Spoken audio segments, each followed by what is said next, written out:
పాకిస్తాన్ నడిపిస్తుంది ఉగ్రవాదమేనని అనకాపల్లి జిల్లాకు చెందిన రిటైర్డ్ ఆర్మీ సూర్య జగ్గారావు అన్నారు. సరిహద్దుల్లో పాకిస్తాన్ నిత్యం కాల్పులకు పాల్పడుతుందన్నారు.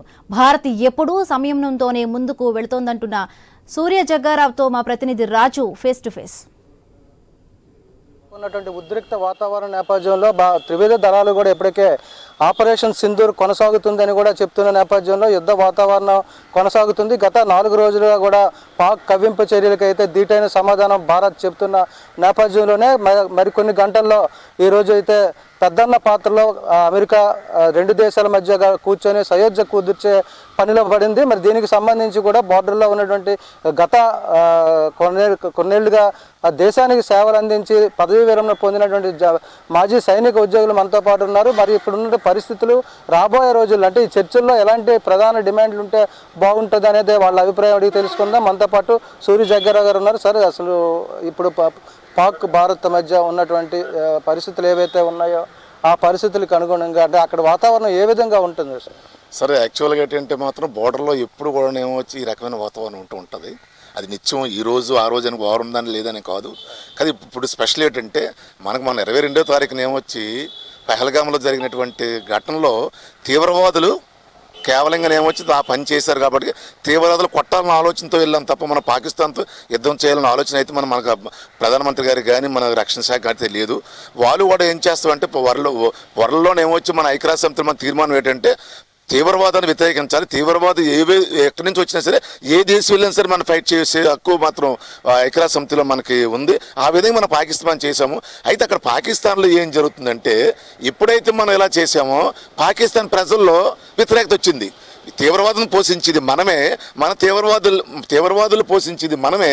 మన తీవ్రవాదులు ఏమొచ్చి వాళ్ళు వచ్చి కొడేస్తే మన సైన్యం ఏమొచ్చి తీవ్రవాదులకు సెక్యూరిటీ ఇవ్వకపోతే ఇంకా మనకేం సెక్యూరిటీ ఉంటుందని ఏమొచ్చి ప్రజల్లో వ్యతిరేకత రావడం వల్ల వాళ్ళు ఏం చేస్తారంటే తిరిగి మన మీద ఏమొచ్చి కవ్వింపులు కానీ ఏమొచ్చి ఎదురుకాల్పులు చేయడం జరిగింది. ప్రజల్లో వ్యతిరేకత వచ్చిందా? తీవ్రవాదులు బలవంతంగా పాకిస్తాన్ పురుగొలిపి దాడులకు పాల్పడుతుంది అనుకోవచ్చు. యాక్చువల్గా ఏమో పాకిస్తాన్ ఎప్పుడు కూడా ఏమో తీవ్రవాద కంట్రోల్ ఉంటుంది సార్.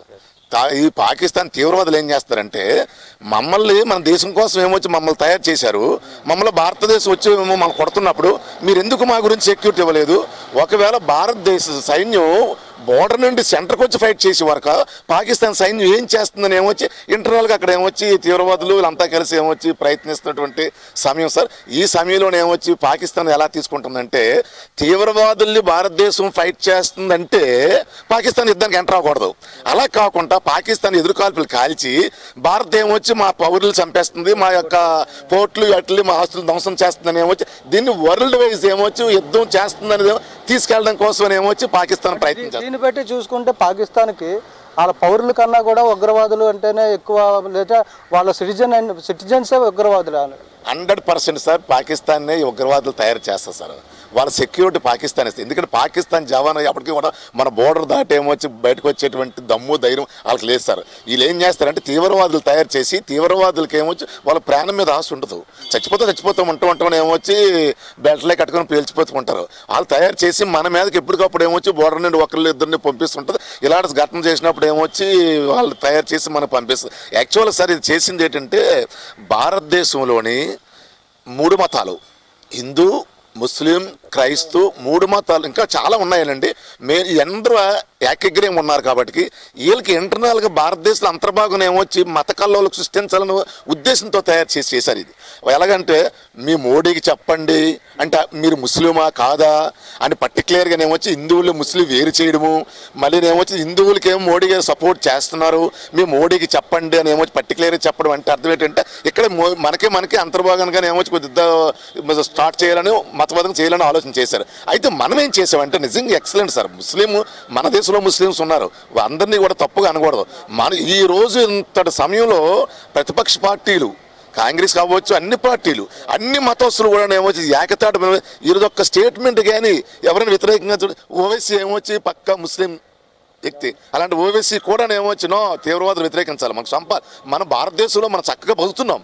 మన భారతదేశం కల్పించినటువంటి హక్కులు మతపరంగా ఏమొచ్చి ఏ దేశంలో కూడా లేవు సార్. అలాంటి హక్కులు కల్పిస్తున్నారు భారతదేశంలోనే. ఇలాంటి దేశంలోనే ఏమొచ్చి మతకాలు చేస్తూ చూస్తున్నారు. మన మనవడు ఉంది కాబట్టి మన ముస్లిమ్స్ అంతా కూడా ఏమొచ్చి పాకిస్తాన్ యాంటీ చేయాలని వాళ్ళు కూడా తీర్మానం చేశారు సార్. ఏదైతే ప్రస్తుతం ఉన్నటువంటి పరిస్థితులు ఏవైతే ఉన్నాయో ఇవన్నీ కూడా పాకిస్తాన్ చేస్తున్నటువంటి కుట్రల్లో భాగం. అదేవిధంగా పహల్గామ్లో జరిగినటువంటి ఉగ్రవాద చర్యలకి ధీటుగా భారతదేశం ఆపరేషన్ సింధూర్ మొదలుపెట్టి 9 స్థావరాల మీద ఉగ్రవాద స్థావరాల మీద చేసిన దాడిని ఈరోజు పాకిస్తాన్ తన సైన్యం మీద చేసినట్టు, లేదంటే పాకిస్తాన్ పౌరుల మీద చేసిన దాడిగా భావించి ఎదురు దాడికి దిగడం ఇదొక హేయమైన చర్య. దాన్ని కట్టడి చేయాల్సిన పరిస్థితి ఉంది. కాబట్టి ఓడిపోతున్నామని తెలిసి అమెరికా కాళ్ళు పట్టుకున్నటువంటి పాకిస్తాన్ ఈరోజు చర్చలకు పిలిచింది. కాబట్టి భారతదేశం ఎప్పుడు గొప్ప దేశం, దానికి ఉన్నటువంటి ఆ భద్రత, రక్షణ, ఆ వ్యవస్థలన్నీ కూడా చాలా ధీటుగా ఉంటాయి. కాబట్టి ప్రతి భారతీయుడు మనసులో భారతదేశం యొక్క విజయమే ఉంటుంది. ఈ ఆపరేషన్ సింధూర్ అనేది కొనసాగుతుందని చెప్పి ఇప్పటికే త్రివిధ దళాలు చెప్పాయి.